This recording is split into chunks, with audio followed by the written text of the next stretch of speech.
Welcome to the Saving History podcast, the sanctuary for castle devotees and medieval history enthusiasts. Prepare to embark on a thrilling voyage through time as we unveil enthralling history and legend. From ancient folklore to cutting-edge restoration, we've got it all covered. So grab your headphones and let's dive right in.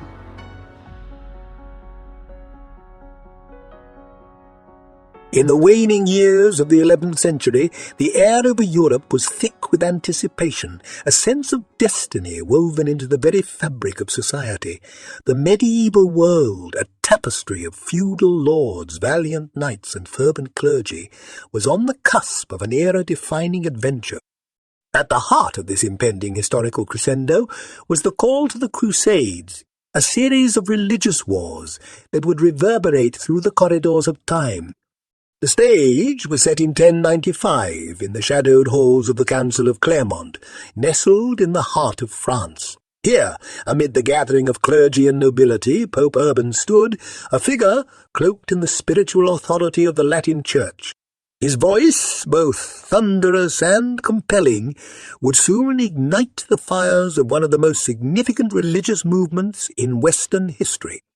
But what stirred this call? The Byzantine Empire, the eastern sentinel of Christendom, was faltering, its borders threatened by the advancing Seljuk Turks. From the sanctity of Constantinople, Emperor Alexios Komnenos sent out desperate pleas for aid. These pleas found their way to the ears of Urban, who saw a dual opportunity to aid a fellow Christian empire and to assert the Church's supremacy over the spiritual and temporal realms. Urban's response was not merely a call to arms. It was a masterful orchestration of religious fervour, political strategy, and personal salvation. He painted the Holy Land, not just as a land under siege, but as a sacred realm defiled by non-believers, where the paths walked by Christ were trodden by those who knew him not. To reclaim Jerusalem would be to return the sanctity it once cradled. As Urban spoke, he wove a narrative of redemption and divine favour, promising all who took up the cross absolution from sins and eternal glory. "Deus vult, God wills it," he proclaimed, a refrain that would echo across continents. The crowd, moved by a mix of piety, desperation, and the latent desire for glory, responded with fervour. The impact of his words was such that men of all stations, from high-born lords to lowly peasants, were inspired to commit themselves to this holy cause. This initial wave of enthusiasm, however, masked the underlying complexities and motives at play. For many nobles, the Crusades represented a chance to gain lands and wealth, to increase their prestige and power. For others, it was about the salvation of their souls, a tangible path to divine favour. And yet, for some, it was an escape from the hardships of their lives, an adventure in lands unknown. The Crusades also emerged from a milieu of heightened religious sentiment and social upheaval. Europe was transforming, its populations growing, its agricultural and economic systems under strain. The call to the Holy Land offered not just spiritual salvation, but a practical solution to burgeoning social pressures. In crafting his appeal, Urban tapped into a deep well of apocalyptic fervour. The turn of the millennium had brought with it a potent mix of fear, hope, and anticipation. Prophecies and portents were the talk of the time, with many believing that the end of days was near, that before Christ's return, the faithful must fight the forces of evil. Jerusalem, the city where Christ had walked, where he had died and was resurrected, was central to these visions. Thus, as the clarion call to reclaim Jerusalem spread, it did so on wings of spiritual urgency and apocalyptic prophecy. The response was immediate and widespread, with knights painting crosses on their tunics and peasants fashioning crude symbols to sew onto their clothes. Families were left behind, lands were mortgaged and possessions were sold to fund the arduous journey ahead. The roads, leading out of towns and villages, saw an exodus as a disparate array of crusaders, armed knights, fervent clerics, hopeful peasants, marched under the banner of the cross.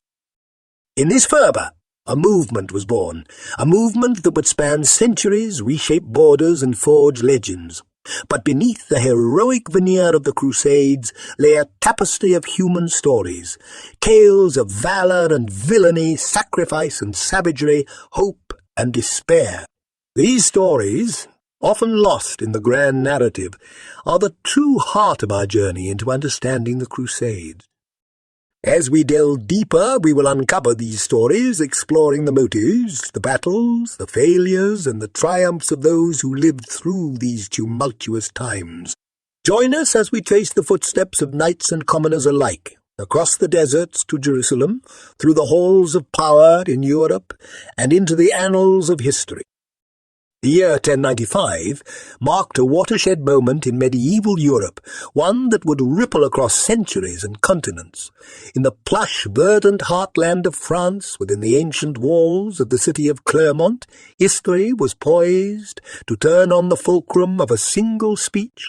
It was here, amid the clamour and fervour of the Council of Clermont, that Pope Urban took the stage, set against a backdrop of religious icons shimmering in the candlelight, to issue a call that would ignite the fire of the First Crusade. This was not just any council. It was a grand assembly that saw hundreds of bishops, nobles, and influential figures from across Christendom gather, drawn by the gravity of the Byzantine Emperor Alexios Komnenos's plea for help against the Seljuk Turks. The Byzantine Empire, a bastion of Christian orthodoxy and sophistication, was losing its grip on Anatolia, a vital land bridge between Asia and Europe. This loss threatened not just Byzantium, but the stability of Eastern Europe and the safety of the all-important pilgrimage routes to the Holy Land. Pope Urban, sensing both opportunity and obligation, crafted his appeal with the precision of a master orator and the passion of a crusader. He painted a vivid picture of a Holy Land, defiled by the infidels, of Christian pilgrims harassed, and of the Eastern Church in peril. His words, imbued with the weight of divine imperative, called for unity and action. Deus vult, God wills it. This refrain wasn't merely a rallying cry. It was a declaration meant to transcend all divisions within Christendom, a divine commandment that promised absolution and eternal glory to those who responded. Urban's speech cleverly interwove spiritual motivation with very temporal rewards. He promised remission of sins, an irresistible allure for the deeply religious medieval mind, and hinted at the wealth and lands that awaited the Crusaders in the East. But beyond these, he offered something even more compelling, a chance to be part of a grand, divine drama, to be soldiers in what was portrayed as a cosmic battle between good and evil. The response was immediate and overwhelming. The air was charged with a palpable energy as knights pounded their chests in fervour and common men wept with zeal. A sea of voices rose in unison, a chorus that would soon spread across Europe. From the fields of France to the mountains of Italy and the shores of England, men of all walks of life took up the cross. They stitched crosses of red cloth onto their garments as a public testament to their vow to reclaim the holy city of Jerusalem from Muslim control.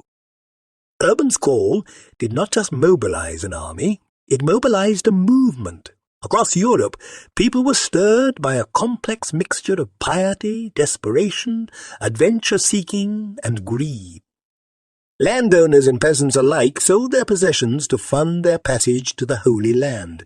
Families were left behind, and lands were mortgaged. Lives were irrevocably changed.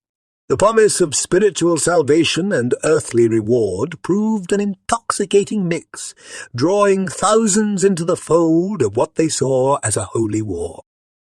The Pope's message was also a politically astute manoeuvre, positioning the papacy at the centre of European power.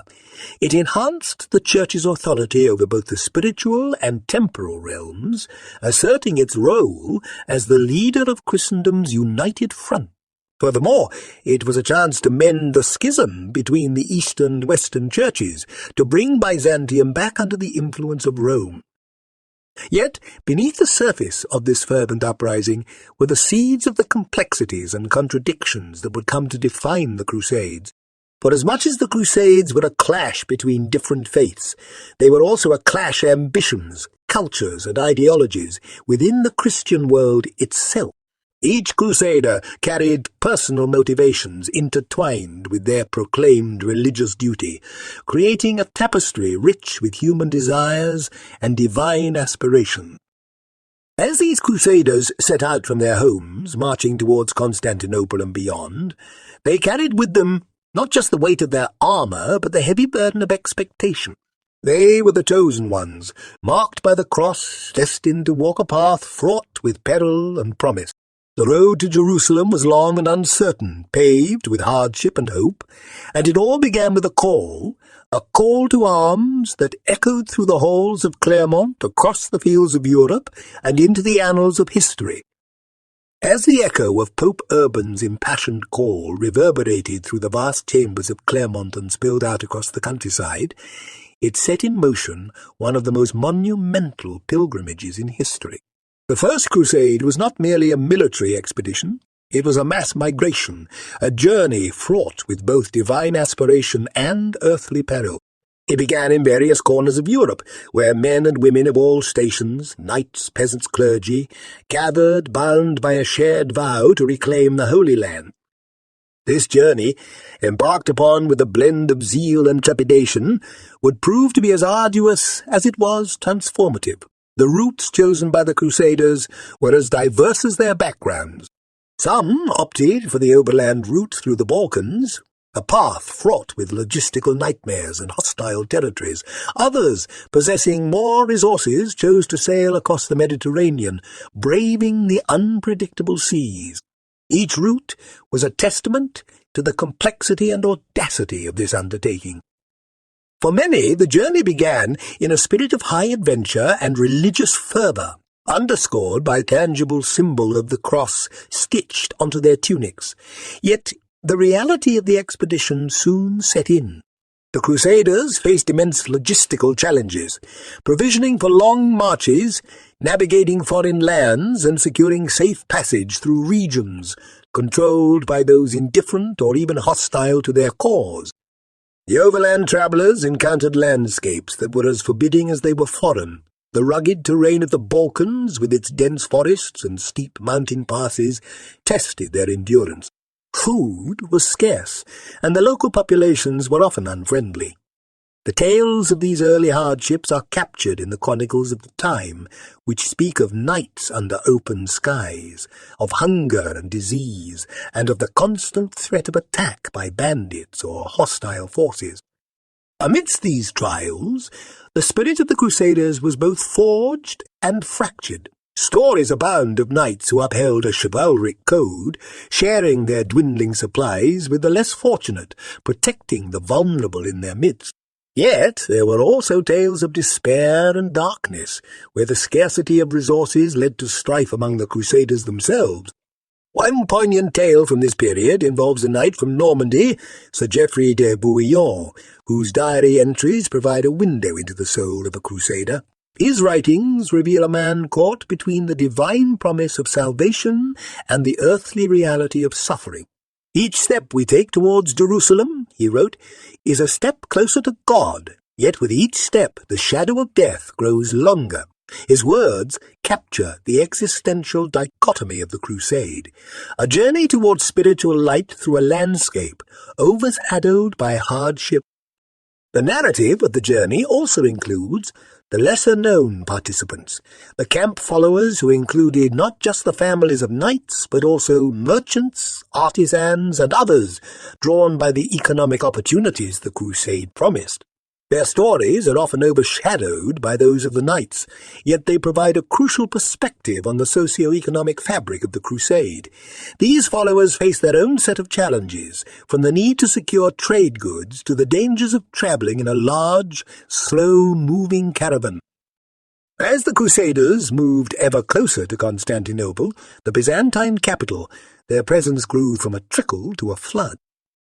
The arrival of thousands of Western knights and soldiers at the gates of Constantinople was a sight that awed and alarmed the Byzantines. Emperor Alexios Komnenos, who had initially called for aid, found himself facing a force that was as daunting as it was unruly. The cultural and political tensions that ensued were indicative of the complex interplay of East and West, which would characterize much of the Crusades' history. In Constantinople, the Crusaders were confronted not just with a strategic waypoint, but with a cultural crossroads. The opulence and sophistication of the Byzantine Empire were a stark contrast to the rugged conditions they had endured. The city was a cauldron of cultures, a place where East met West in both dazzling cooperation and tense confrontation. Here, the Crusaders had to navigate not only the Byzantine bureaucracy, but also their own internal divisions and the ever-present question of their ultimate goal.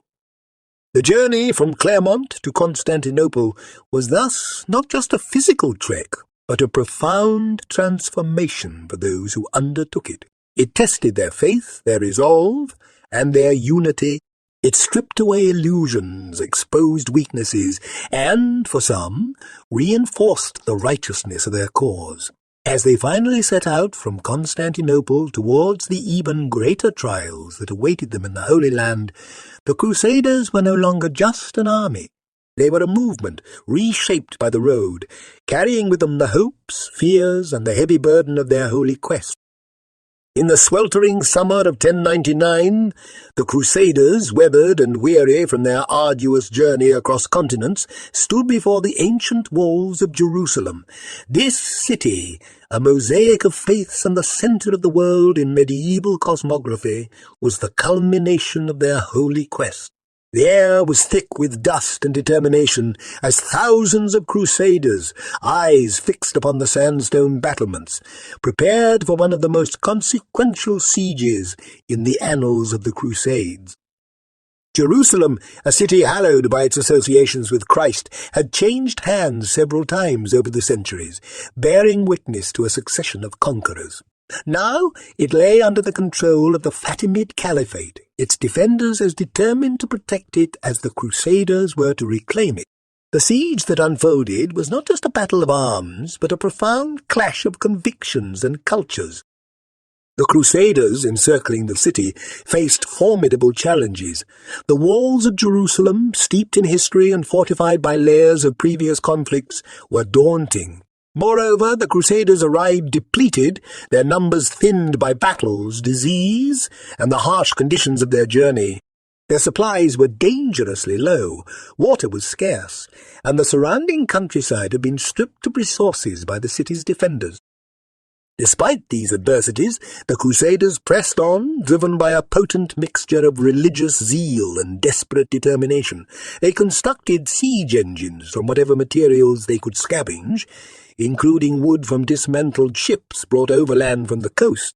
The construction of these siege engines, under the relentless Middle Eastern sun, was a testament to their resolve. Battering rams and siege towers began to rise, casting long shadows over the land. The siege of Jerusalem was marked by both grim resolve and fervent piety. The Crusaders, many believing they were part of a divine drama, saw visions of saints and angels guiding their efforts. The night before the final assault, the chroniclers recount many Crusaders embarked on a solemn procession around the city walls, barefoot and clad in sackcloth, emulating the biblical story of Joshua at Jericho. This act of devotion was meant to prepare their souls for the trial to come and invoke divine favor. The final assault on Jerusalem began at dawn, a day chosen for its religious significance. The air was filled with the sounds of trumpets, the clashing of sword against shield, and the cries of both the attackers and the defenders. The Crusaders, using their newly constructed siege towers, managed to breach the walls. What followed was a brutal and chaotic confrontation as they fought their way through the narrow streets of the city. The capture of Jerusalem was a bloody culmination of the Crusaders' journey. The chroniclers of the time, though often biased, describe scenes of significant carnage as the city was taken. For the Crusaders, the siege was not merely a military victory, but a divinely ordained deliverance. However, the aftermath of the siege saw the darker side of their victory, widespread violence against Jerusalem's Muslim and Jewish inhabitants, which marred the Crusaders' triumph with the stain of atrocity. This moment, both of profound significance and troubling moral complexity, highlights the dichotomy of the Crusades. The capture of Jerusalem in 1099 was celebrated across Christendom as a miraculous victory, a sign of divine favor. Yet, it also prompted introspection and critique among later generations, reflecting on the human cost of such divine conquests. In the immediate aftermath, the Crusaders worked to consolidate their hold on the city, establishing the Kingdom of Jerusalem.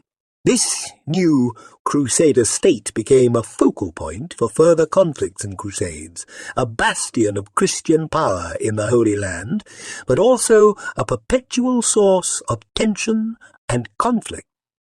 The siege of Jerusalem was not just the end of the First Crusade, but the beginning of a new chapter in the history of the Middle East and Europe.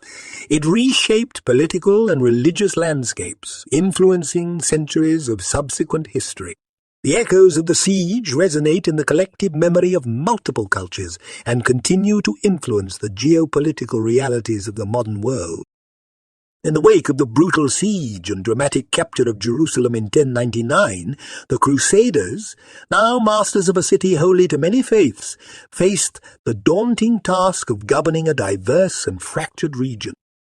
Amidst the triumph and the turmoil, a new chapter in the story of the Crusades unfolded. The establishment of the Crusader States, a constellation of feudal realms carved out in a land far from the familiar landscapes of Europe. The most prominent of these fledgling states was the Kingdom of Jerusalem, joined by the County of Edessa, the Principality of Antioch, and the County of Tripoli. These entities were European islands in a vast Muslim sea, fragile outposts on the frontier of Christendom. Each of these states was a unique experiment in fusing Western feudal practices with the complex realities of the Middle East. The Kingdom of Jerusalem, under the rule of Godfrey of Bouillon, who humbly took the title Defender of the Holy Sepulchre, instead of king, and later his brother Baldwin, who did not shy from the crown, became the fulcrum of the Crusader States. Surrounded by powerful Muslim neighbors and riven by internal divisions, the governance of these states required a delicate balance of military strength, diplomatic cunning, and administrative acumen. The rulers of these Crusader realms adapted to their new environment in various ways. They forged precarious alliances with local Christian and Muslim leaders, some of whom preferred stable Crusader rule to the alternative. The Templar Knights, a monastic military order, emerged not merely as warriors of Christ, but as key political and economic players in the Crusader states, managing vast tracts of land and helping to defend the fragile frontiers. However, the establishment of these states was not merely a military or political endeavor. It was also a grand cultural experiment. The Crusaders brought with them artisans, traders, and farmers, who introduced Western agricultural practices and crafts to the Levant, influencing local production and trade. Cities like Acre, Tyre, and Jerusalem became bustling centers where Eastern and Western cultures intermingled, creating a vibrant, if volatile, mosaic. Yet, the cultural interactions were not always peaceful or beneficial. The Crusaders' often heavy-handed rule led to resentment and resistance from the local populations, both Muslim and indigenous Christians, who found their lands seized and their customs disregarded. The imposition of Western feudal law and Latin Church doctrines often clashed with the existing Byzantine rites and Islamic laws, leading to a complex tapestry of conflict and cooperation. In terms of administration, the Crusader states were governed through a combination of European feudal law and pragmatic adaptations to local conditions. Castles dotted the landscape, serving as administrative centres and military bastions. These fortifications, such as Crac de Chevaliers and Montfort, are architectural marvels that stand to this day, testament to the Crusaders' determination to hold on to their precarious domains. The governance of these states also reflected the inherent contradictions of the Crusaders' mission. They were at once rulers by divine right and foreign occupiers in a land that was sacred yet alien. This duality was mirrored in the lives of the settlers and knights who made the East their home, some of whom intermarried with local Christians and Muslims, adopting elements of Eastern attire, language, and customs, even as they fought to impose Western dominance. Despite these efforts at governance and cultural synthesis, the Crusader States remained vulnerable. The initial successes of the First Crusade gave way to the realities of maintaining power in a region that was both hostile and home to a resurgence of Islamic power, personified by figures like Saladin, whose rise to power in the latter half of the 12th century posed a new and formidable challenge to the Crusader realms. As these states navigated the treacherous waters of Middle Eastern politics, their existence highlighted the enduring complexities of the Crusades. They were not merely military campaigns, but were also about establishing a lasting Christian presence in the Holy Land, about bridging and at times widening the gulf between East and West. The early successes of the Crusades, marked by the establishment of the Crusader States in the heart of Islamic territories, did not go unchallenged for long. The Muslim world, initially fragmented in the face of the European onslaught, began to coalesce under leaders whose names would echo through history for their military acumen and diplomatic savvy. Among them, none shone brighter than Saladin bin Yusuf ibn Ayyub, known in the West as Saladin.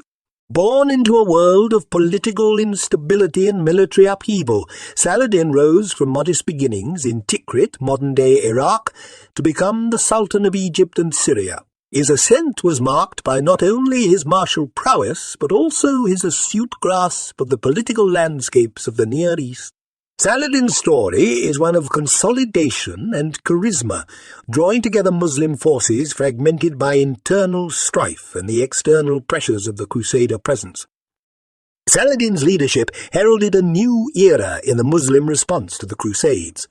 His strategy was twofold: to unify the Muslim territories under a single banner and to recapture Jerusalem, thereby reversing the gains made by the Crusaders. His ability to bridge traditional rivalries among Muslim leaders and to galvanize his forces against a common enemy marked a turning point in the Islamic military resurgence. The years leading to the iconic Battle of Hattin in 1187 were a master class in patience and planning.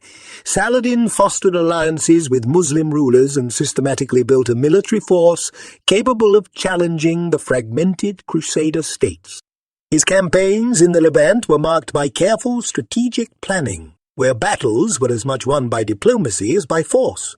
His charisma and reputation for chivalry and justice won him admiration not only among Muslims, but also from his Christian foes, who saw in him an honourable adversary.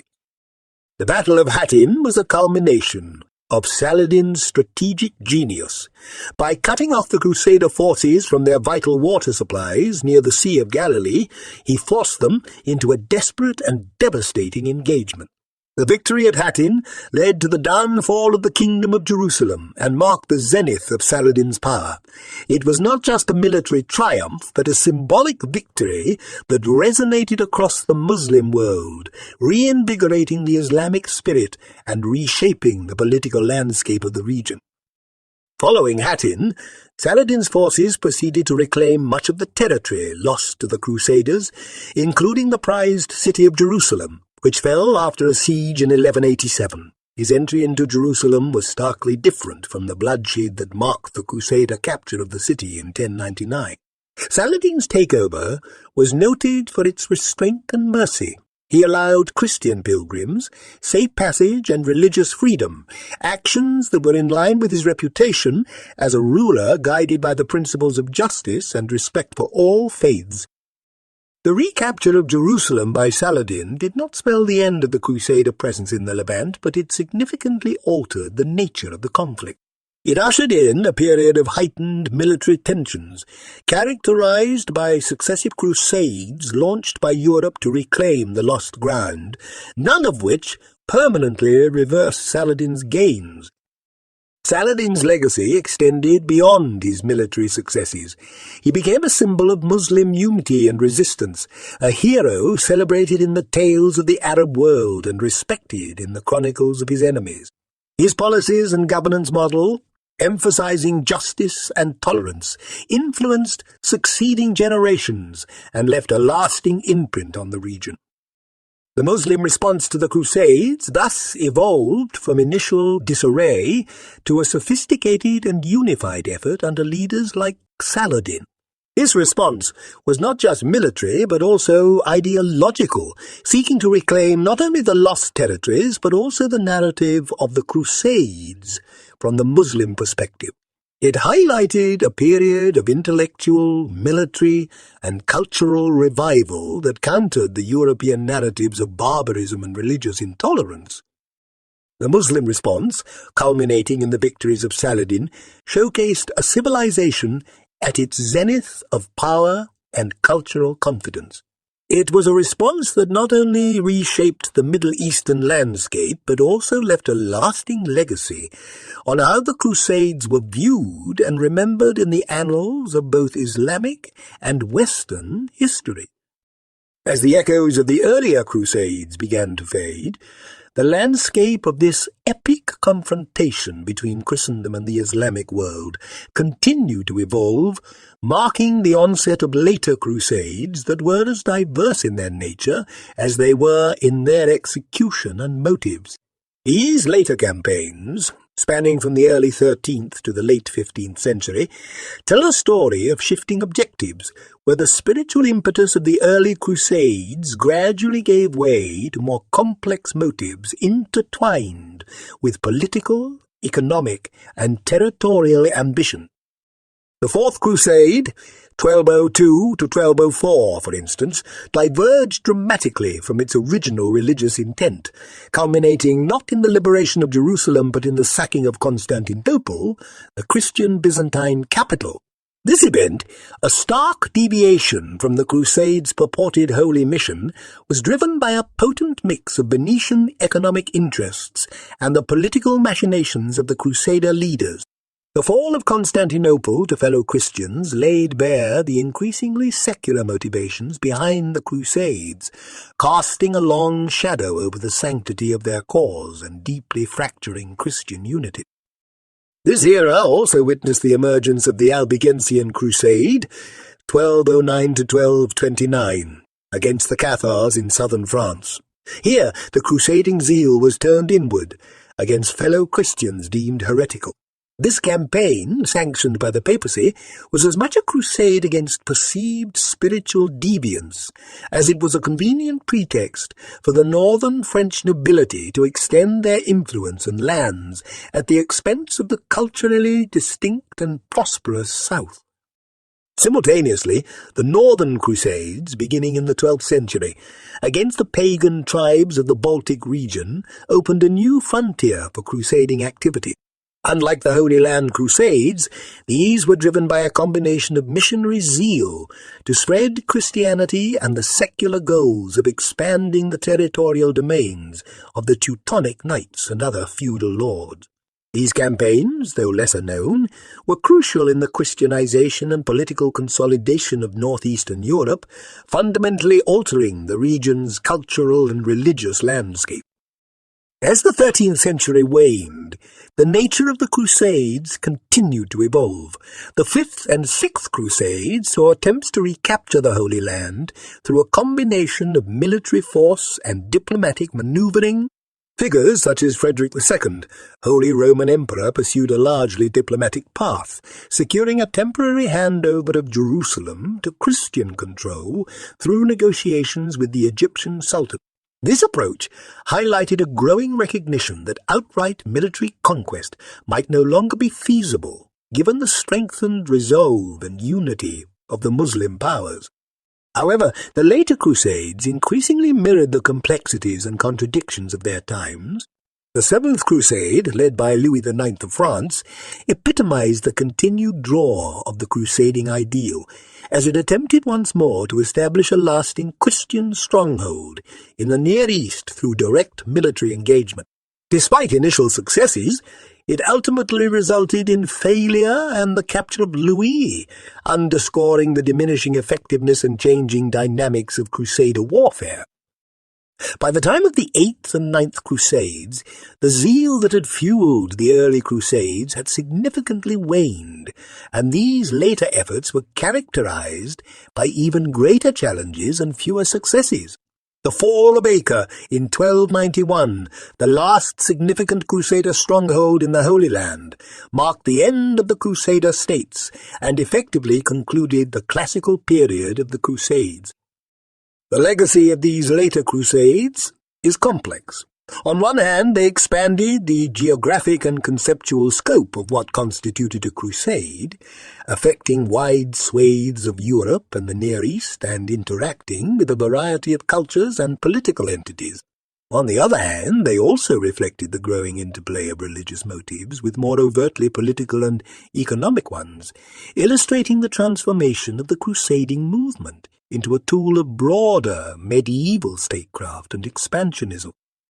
In retrospect, the evolution of the Crusades from their high spiritual beginnings to their more varied manifestations reveals a medieval Europe in flux, struggling with its identity, grappling with internal divisions, and reaching outward, sometimes with faith as its guide, often with ambition at its helm.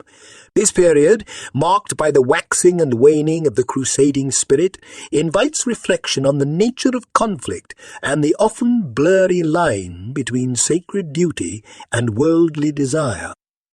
As the sun began to set on the Crusader States in the late 13th century, the fortresses and castles that had once stood as bastions of Christian dominion in the Holy Land now cast long shadows over a landscape fraught with conflict and change. The dream of a lasting Christian realm in the Middle East, once vivid in the minds of crusaders, was slowly crumbling under the relentless pressure of internal divisions and external threats. The decline of the Crusader States was not precipitated by a single event, but was rather the culmination of years of erosion, both in the literal sense of the beleaguered fortifications and in the metaphorical sense of their fading legitimacy and support. The myriad factors contributing to their downfall painted a complex picture of a region caught between the hammer of emerging Muslim powers and the anvil of internal strife. One of the most significant factors was the changing nature of European interest in the Holy Land. As the fervour of the early Crusades waned, support from Europe diminished. The flow of men, money, and resources, which had once sustained the Crusader States, slowed to a trickle. Political upheavals and conflicts within Europe itself, such as the 100 Years' War, redirected attention and resources away from the distant crusading frontiers. The distance from Europe to the Holy Land, once bridged by zeal, now seemed insurmountable, a chasm widened by disillusionment and fatigue. Meanwhile, the Muslim world, which had been divided in the early days of the Crusades, was undergoing a period of consolidation and resurgence. The rise of the Mamluks in Egypt and Syria under leaders like Baibars marked a new era of unified Islamic power. Baibars, a commander of formidable skill and strategic acumen, spearheaded a series of campaigns that systematically targeted the remaining Crusader strongholds. His tactics were not merely military, but also psychological, aimed at undermining the morale of the Crusader states and isolating them from potential reinforcements. The fall of Antioch in 1268 to Baibars was a devastating blow to the Crusader spirit. The loss of this once great symbol of Crusader power highlighted the vulnerability of the remaining states and signalled a shift in the balance of power. The Mamluks' strategy of targeting key strongholds and cutting off supply routes proved devastatingly effective. Each loss further weakened the Crusaders' grip on the land and emboldened the Muslim forces.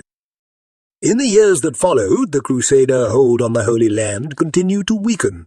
The coastal cities, once the lifelines for European support, fell one after another.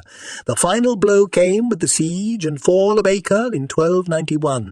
Acre, the last major Crusader stronghold, was a microcosm of the Crusader States at their zenith, a bustling port, a melting pot of cultures, and a fortress of considerable military strength.